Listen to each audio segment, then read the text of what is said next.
신앙생활을 열심히 양심적으로도 하고 사람들 눈에 안 거슬리기도 하고, 근데 그것 가지고는 나를 지탱해 주지를 못해요. 인생은 하나님 떠나서 죽었는 겁니다. 영혼이 방황하게 되고 우상 섬기게 되고 사단 마귀의 종이 되어 있다는 거예요. 불안하니까 더 열심히 섬기는 거예요. 평안이 없고 어느 날 육신이 무너지는 일들이 생기는 거예요. 한 번 죽는 것은 정한 것이요 그 후에는 심판이 있는데 그 영적 유산이 후손들에게 내려가는 거 있지요. 이거는 보통 문제가 아닌 겁니다. 반드시 예수 그리스도로 답변해야 됩니다. 하나님의 말씀 붙들고 응답받아가는 사람들을 보면서 같이 가나안 땅을 향하고 전도 선교 세계 복음하는 거예요. 이거 아니면은 세상 성공에 목을 메고 살아갑니다. 하루하루는 표시나지 않지만은 반드시 이상한 결과를 가져옵니다. 사단은 복음 외에는 어디든지 기어 들어가 가지고 네가 왕 노릇해라 그렇게 되는 겁니다. 항상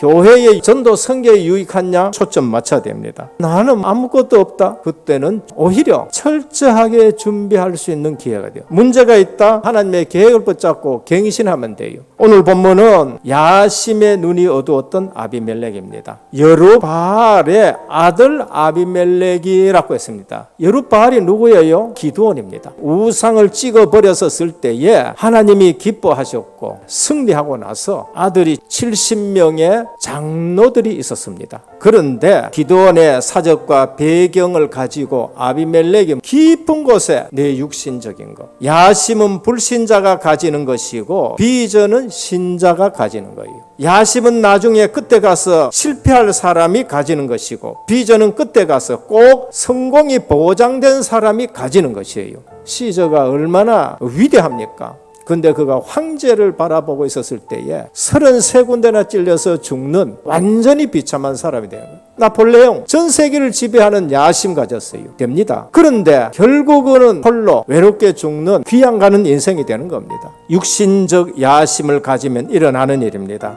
동기는 없을 수 없습니다. 육신적인 동기는 야심을 유발하고 그게 창세기 3장이에요. 하나님 없이 한번 해보자. 해보면은 됩니다. 근데 어느 날 완전 종이 되는 거 있죠. 이마에 땀을 흘려야 겨우 먹는 거 해결하는 거예요. 어느 날 서로 타닥에 되어지는 일들인 거예요. 열심히 했는데 땅에서는 엉겅퀴가 일어나게 되는 것을 볼 수 있습니다. 하나님의 아들들이 전부 홍수에 쓸려 내려가는 일들이 생긴 겁니다. 우리가 탑을 하나님 있는 데까지 닿게 하자. 근데 다 무너지는 거였죠. 오브라에 있는 그의 아버지의 집으로 가서 떨어져 있다 보니까 복음이 확실하지 않은 거예요. 여기에다가 화려한 말솜씨가 나와요. 70명이 다 너희를 다스리는 것이 낫겠느냐? 아니면 한 사람이 다스리는 게 낫겠느냐? 나를 왕으로 삼아라. 이래 되는 거예요. 그래서 시장에 있는 깡패들 돈 주고 사가 와가지고 다 죽여버린 것입니다. 조금만 이익되면 모든 영적 축복은 다 버리고 거기에 휩싸이는 걸 볼 수 있습니다. 참 성공이 무엇인가 합니다. 살아남은 요담이 있어요. 세겜 사람들에게 얘기를 합니다. 산에 나무들이 있는데 전부 모여가지고 우리가 다스릴 수 있는 왕을 세워야 된다. 누가 좋겠느냐? 감람나무가 최고다. 나무들 대표가 감람나무한테 갔습니다. 당신이 우리 나무들에게 왕이 되십시오. 그러니까 내게서 나오는 기름은 하나님과 사람을 영광스럽게 하는데 내가 이거 버리고 가가지고 너희들 위해서 우쭐댈 일이 뭐 있느냐? 또 무화과 나무에 너가 우리 왕이 되어돌라. 그러니까 나의 단 것과 실과를 내가 놔두고 내가 어디 가가지고 왕이라고 우쭐댈 수 있겠느냐? 안 한다는 거예요. 포도나무에게 왕이 되어돌라 그러니까 하나님과 사람에게 기쁨을 주는 포도즙을 놔두고 내가 너희들 위해서 우쭐댈 필요가 뭐 있느냐? 진짜 성공하는 사람은 하나님이 내게 주신 거 그것 가지고 하나님 앞에 영광 돌리는 거예요. 사람들에게 기쁨을 주고 살리는 일을 하는 것을 우리에게 볼 수 있습니다. 그런데 가시나무에게가 부탁하니까 너희들이 내 그늘에 와 쉬어라. 그리고 내가 불로 백항목을 사르겠다. 그러면서 요담이 얘기합니다. 이 가시나무가 세겜 사람들을 죽일 것이요 세겜 사람들은 아비멜렉을 죽일 것이라 말씀하는 거 있죠. 사람들의 야심은 세상을 고통 속으로 빠지게 하는 것입니다. 결국 자기도 그 하자는 여자의 맷돌에 맞아 죽어요.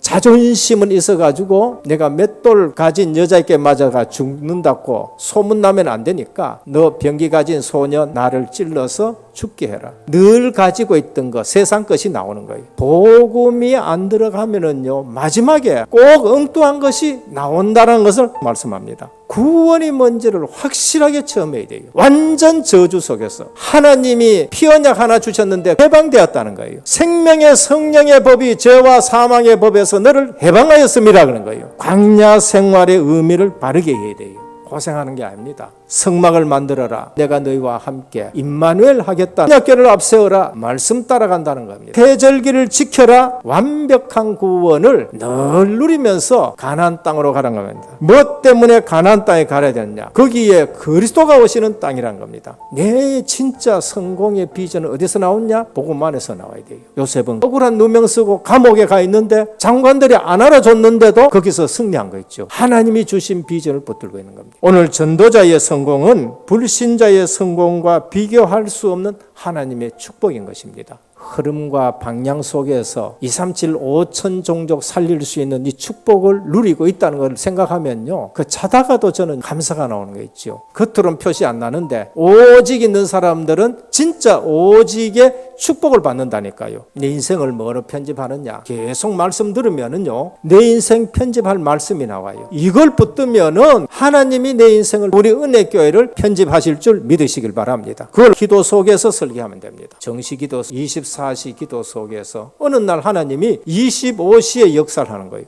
근데 이게 영혼과 연결되어 있는 거니. 그리고 무슨 디자인 하느냐? 237과 디자인하는 거예요. 하나님이 여러분들께 주신 감람나무, 무화과나무, 포도나무의 달란트가 237과 맞는 인생 되기를 주 예수 그리스도 이름으로 축원합니다.